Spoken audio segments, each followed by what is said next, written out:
Good morning and welcome to our class. Today we are going to look at market segmentation. It's a unit that is so important in tourism for all our trainees. So first of all, we introduce what a market is.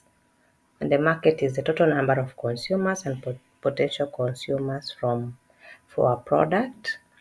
For example, people who intend to purchase a product or a service. And market segmentation is now you're grouping them into one or two groups for a product that meets their needs and making sure that they are better served. So we have market segmentation strategies, which include the identification of sufficient number of common buyer characteristics. We are trying to look at what characterizes our buyers in order to divide them now into groups that will make sense and be able to meet their needs as they require. So we have the criteria for segmenting markets, and it includes the following. We group our buyers based on the first is the geographic segmentation, whereby producers are splitting their sales into territories, yani they're covering regions or grouping their buyers into territories.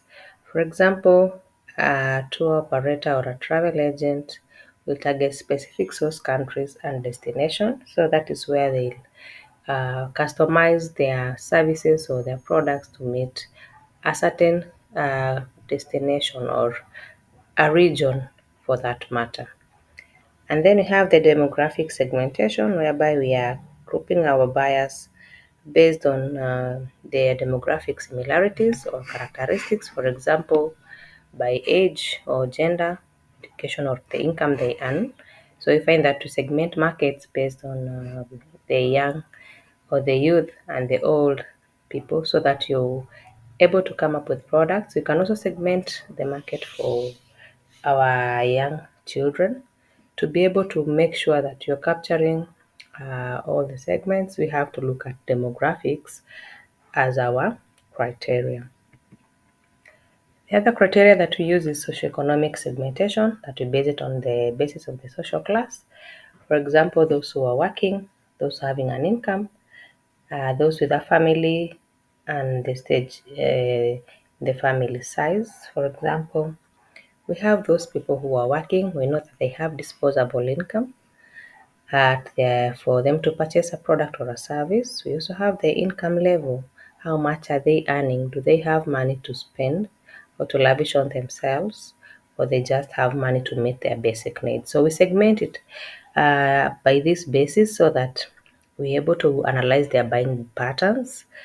For example, we have the budget tourist and we have the high spender tourist. Budget are those who come on budget, but we have the high spender tourists who are able to purchase even outside the cost of the tour or the charges being offered at a destination. So we have classifying them in terms of how they are faring, in terms of a job and the level of income they have.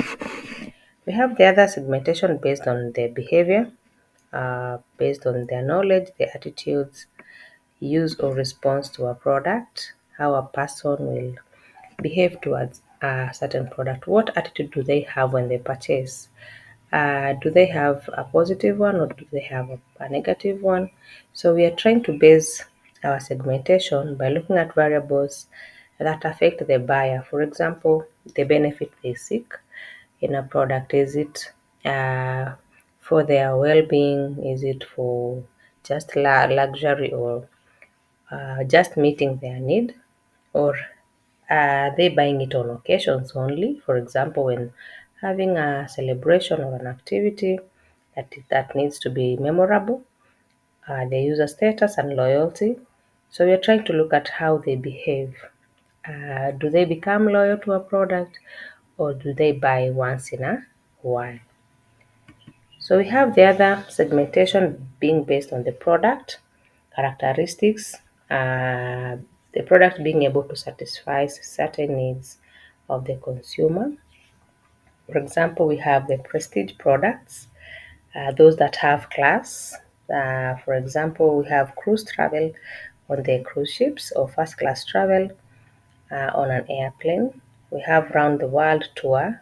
We have balloon safaris, ethnological safaris for birds tourists, those who are special have special needs for viewing birds, and any other specialist tour. So you find that it's just not a normal tour, but people put in money to experience the prestige or the luxury of having it. And then you have the status products that we identify them with people. For example, tourism and travel paraphernalia. We have the most luxurious, like club class in air travel for business executives. People are traveling, or we're segmenting the product based on the status of this client.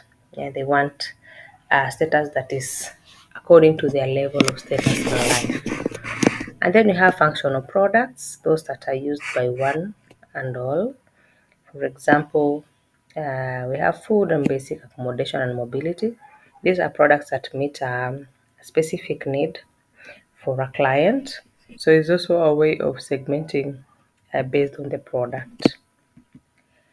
And then we look at why market segmentation is important. Why should we do it as we plan for our tours or we plan for safaris? We have segmentation being important for the following reasons. First of all, we identify markets accurately to be able to facilitate distribution. So when we know the kind of segment we are targeting, we are able to accurately facilitate distribution of those products to that group of clients that we want to become our buyers. We also understand the customer and we're able to meet their needs.